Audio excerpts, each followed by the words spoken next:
Hello! While we now think of France as people with baguettes and yelling, it all had to start somewhere. France was an immensely powerful empire during 1450 through 1750. With a strong military influence and a strong trade network, France could look at whatever they wanted, wage war on them, and take it. This is probably where the traits for angry people with baguettes stem from. Not only did they show off their big muscles to show they belonged through military, but they also did through architecture. The French built the Palace of Versailles, which is one of the greatest works of art used to show power.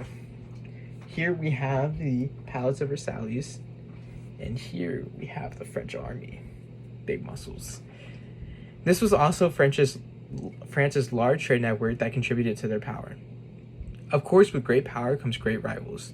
Because of France's influence on fur trading and other reasons such as land disputes, the British were always incredibly angry with the French. The English colonies would fight with the French in hopes of controlling the fur trade.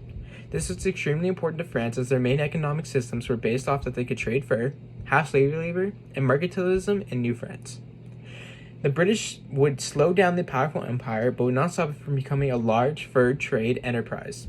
But what got France and Canada to the Americas anyways? Well, it was France's need to find a Northwest Passage.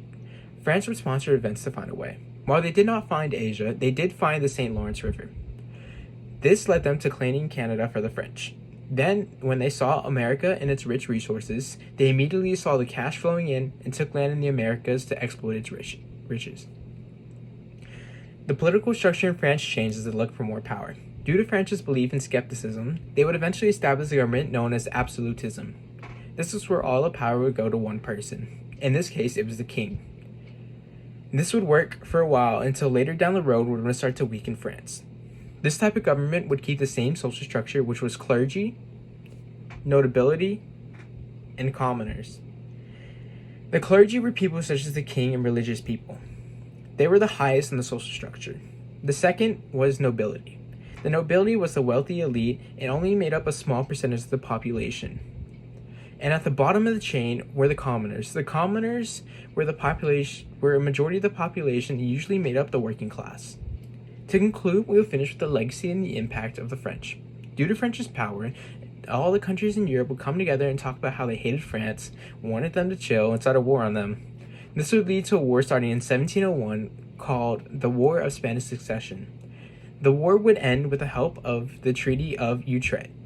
These were peace treaties signed in the city of Utrecht. These treaties stated that the Spanish and French crowns were never to be united, would make Louis XIV king, would give Britain lands, and allow Britain to import black slaves. This brought a time of peace to the European countries and France, but especially the French and British. The events that happened in this time period would impact the world then and would continue to impact the world after.